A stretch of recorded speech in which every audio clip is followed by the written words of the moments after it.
کیا کسی چیز پر غیر اللہ کا نام لینے سے وہ حرام ہو جاتی ہے؟ سوال ہے۔ اللہ کے علاوہ کسی اور کا نام لینے سے وہ حرام ہو جاتی ہے؟ بھائی ما الا بھی غیر اللہ کا ترجمہ غلط نہ کریں۔ ما الا بھی غیر اللہ کا یہ ترجمہ کیا جاتا ہے کہ جس پر غیر اللہ کے علاوہ کسی اور کا نام لیا جائے۔ بھائی ما الا بھی غیر اللہ کا ترجمہ یہ ہے جس کو ذبح کرتے وقت اللہ کے نام کے علاوہ کسی کا نام لیا جائے، وہ حرام ہے۔ اب ہر چیز، ہر صدقہ، ہر سب کچھ اللہ کی خاطر ہے۔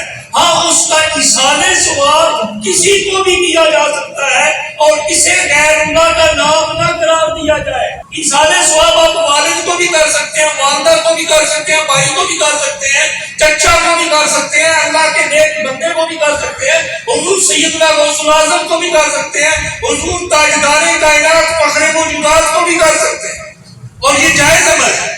نام کسی کو چیز کو ذبح کرتے وقت ہاں یہ کہا جائے کہ یہ ہے ہی اسی کی خاطر، یہ اصل میں جو کفار مکہ تھے وہ بتوں کے نام پر جانور ذبح کیا کرتے تھے، بتوں کے نام پر، قبول کے نام پر، لات کے نام پر، منات کے نام پر وہ ذبح کرتے ہوئے ہی نام ہی انہیں کا لیتے تھے۔ بسم اللہ والمنات والعزیٰ اس طرح کہا کرتے تھے کہ لات منات اور عزیٰ کے نام پر۔ تو یہ کہنا غلط ہے۔ ذبح کرتے وقت ہر بندہ مومن یہی کہتا ہے بسم اللہ اللہ اکبر، یہی کہتا ہے اللہ کے نام پر، اللہ سب سے بڑا ہے۔ تو جب نام اللہ کا لے کر ذبح کیا جائے، صدقہ لیا جائے، نام اللہ کا لیا جائے، اس کا ایصال ثواب کسی کو کرتا بھی کر دیا جائے، یہ جائز ہے، یہ جائز ہے، اس میں کوئی حرج نہیں۔